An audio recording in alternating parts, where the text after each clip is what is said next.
Assalamualaikum warahmatullahi wabarakatuh. Salam guru penggerak. Saya Lili Supendi dari SMA Negeri 1 Cicalengka, pendidikan guru penggerak angkatan ke-7. Pada kesempatan ini akan menyampaikan koneksi antara materi modul 1.2 tentang nilai dan peran guru penggerak. Selamat menyaksikan. Metode yang akan saya sampaikan menggunakan model refleksi 4P, yaitu peristiwa, perasaan, pembelajaran, dan penerapan ke depan. Peristiwa, momen yang paling penting atau menantang atau mencerahkan bagi saya dalam proses pembelajaran modul 1.1 adalah, menurut Ki Hajar Dewantara, tujuan pendidikan adalah memanusiakan manusia agar mencapai keselamatan dan kebahagiaan hidup, baik sebagai manusia maupun sebagai anggota masyarakat. Yang kedua, pendidikan harus berpusat pada anak dan harus memperhatikan kodrat alam dan kodrat zaman anak. Yang ketiga, konsep Tri Rahayu, bahwa semua hal saling berhubungan, di mana saatnya kita maju dan bahagia bersama tanpa menjatuhkan orang lain. Selanjutnya, momen yang paling penting atau menantang atau mencerahkan bagi saya dalam proses pembelajaran modul 1.2 ini adalah, yang pertama, saya memahami nilai dan peran guru penggerak. Yang kedua, saya memahami bagaimana manusia tergerak sebagai faktor yang ada dalam diri manusia itu sendiri. Hal ini dipengaruhi oleh cara kerja berpikir otak, 5 kebutuhan dasar manusia, dan tahap tumbuh kembang manusia itu sendiri.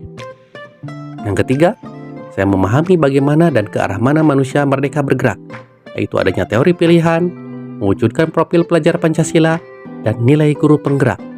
Dan yang keempat, saya memahami bagaimana menggerakkan rekan dan lingkungan sekitar yang meliputi berpikir strategis dalam menguatkan lingkaran pengaruh, memahami diagram gunung es, dan yang terakhir, memahami 5 peran guru penggerak. Nah, selanjutnya, bagaimana keterkaitan modul 1.1 dengan modul 1.2?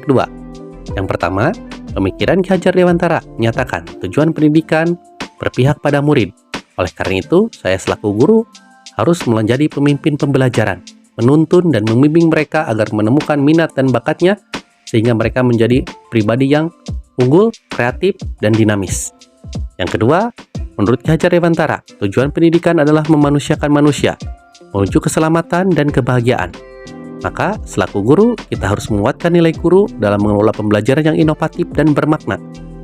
Yang ketiga, konsep Tri Rahayu, bahwa semua hal saling berhubungan, di mana saatnya maju dan bahagia bersama. Maka sebagai guru, kita perlu menguatkan nilai kolaborasi demi kemajuan bersama pendidikan Indonesia. Perasaan. Saat momen itu terjadi, saya merasa bagaikan, yang pertama, saya merasa sangat bersyukur dan bahagia telah menjadi bagian peserta pendidikan guru penggerak angkatan ke-7 yang merupakan agen perubahan untuk berkolaborasi dan berkontribusi memperbaiki kualitas pembelajaran dan pendidikan nasional. Yang kedua, saya harus lebih kuat dan semangat dalam bergerak dan menggerakkan seluruh elemen di sekolah demi meningkatkan mutu pembelajaran. Kuncinya, keyakinan saya harus lebih kuat dari seluruh tantangan yang ada. Pembelajaran. Sebelum momen tersebut terjadi, saya berpikir bahwa yang pertama, sebelumnya saya berpikir peserta didik harus menurut dan taat terhadap semua perintah dan instruksi saya selaku guru tanpa memahami kondisi psikologisnya.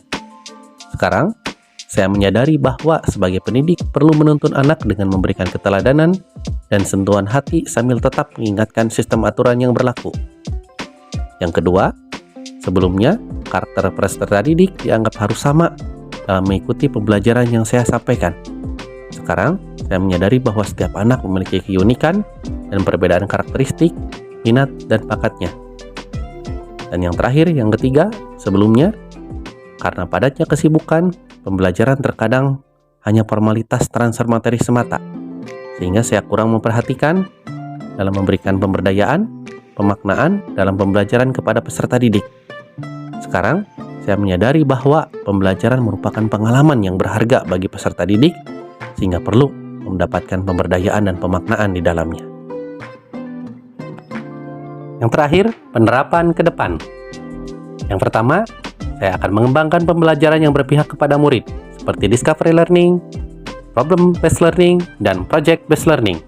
Yang kedua, saya akan mendorong dan memperdayakan murid dalam mengembangkan minat dan bakatnya dalam membuat karya sesuai dengan kreativitasnya masing-masing, seperti yang sudah saya lakukan, film sejarah, dan museum mini sejarah. Yang ketiga, mengembangkan diri untuk meningkatkan kompetensi. Selanjutnya, berkolaborasi dengan rekan sejabat dalam membuat komunitas digital, wirausahaan, dan kegiatan bersama lainnya dalam meningkatkan mutu pembelajaran. Hal ini dilakukan untuk menjawab tantangan zaman yang berkembang. Demikianlah koneksi antara materi modul 1.2 tentang nilai dan peran guru penggerak. Semoga menginspirasi, membangun sebuah tajuk pencerdasan untuk bangsa, sebuah inspirasi untuk Indonesia. Terima kasih. Wassalamualaikum warahmatullahi wabarakatuh.